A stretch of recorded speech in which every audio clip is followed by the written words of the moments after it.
Hello guys! For today's video nga ay magluluto tayo ng pork humba na sa sobrang sarap ay mapapa one more ka ng kanin. Dahil holiday ngayon, maaga pa lang ay pumunta na kami ng palengke para marami pa tayong pagpipilian at pata nga ang ating gagamitin. At maghihiwa na nga tayo dyan ng sibuyas at bawang. Kagabi pa nga lang ay iniisip ko na kung ano ang aking lulutuin sa kinabukasan. At dahil nga mahilig tayo sa pata, nag-isip naman tayo ng ibang luto nang hindi naman lagi ng nilaga.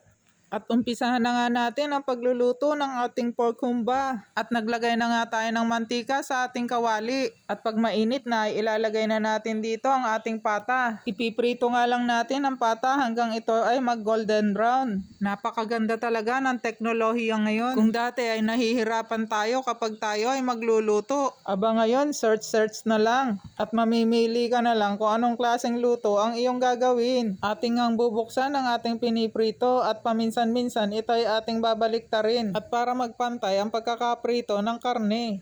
At pagkatapos nga ng mahaba-habang prituhan, ito nga at golden brown na ang ating pata at halos pumuputok-putok na nga yung mantika niya.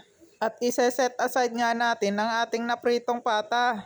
Ang ating pinagprituhan ay siya ding mantikang gagamitin natin sa ating paggigisa. At ito na nga ang pinaka-exciting part na aking paborito, ang paggigisa. At dahil nga may kamahalan ng bawang ngayon, hindi tayo dapat nag-aaksaya. At dahil nga pino ang pagkakagayat ko dito, ay talaga namang sinaid ko yung aking mangkok. At talaga namang sinigurado ko na walang natira.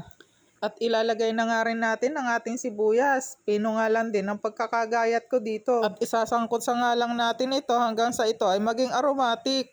At pag ito ay naging aromatic na ay maaari na nating ilagay ang ating isinet aside na pata kanina. Abay, ang pata ay crispy na at pwede na nga itong ulamin. Dito nga ay maglalagay na tayo ng mga pampalasa at lalagyan na nga natin ito ng asin. Naglagay nga rin ako dyan ng pamintang durog. At maglalagay nga rin tayo ng dahon ng laurel. At maglalagay na nga rin tayo dito ng toyo. At sabi nga ng toyo, toyo man ako sa inyong paningin, ako naman ang nagpapasarap ng inyong pagkain. At dahil nga hindi available ang pineapple juice sa bahay, ay Sprite na lang ang aking inilagay. Abay, hindi rin naman magrereklamo ang pata. At para nga masabing humba ang ating niluluto, ay kailangan nga natin ditong maglagay ng pulang asukal. Haluin nga lang natin to para magmix ang mga ingredients at saka natin ito tatakpan. At pagkatapos nga ng ilang minuto ay ito na ang ating pork humba. At dito ay ilalagay na natin ang ating pinale, ang bulaklak ng saging. At ready to eat na nga ang ating pork humba. At masarap nga din pala kapag Sprite ang iyong inilagay, saktong-sakto ang lasa. At tamang-tama nga lang din ang tamis. At tinanong ko nga si Bunso kung kumusta ang lasa at napakamay pa nga sa pagkain. Aba, ay delicious daw at may kasama pang ang pagkindat.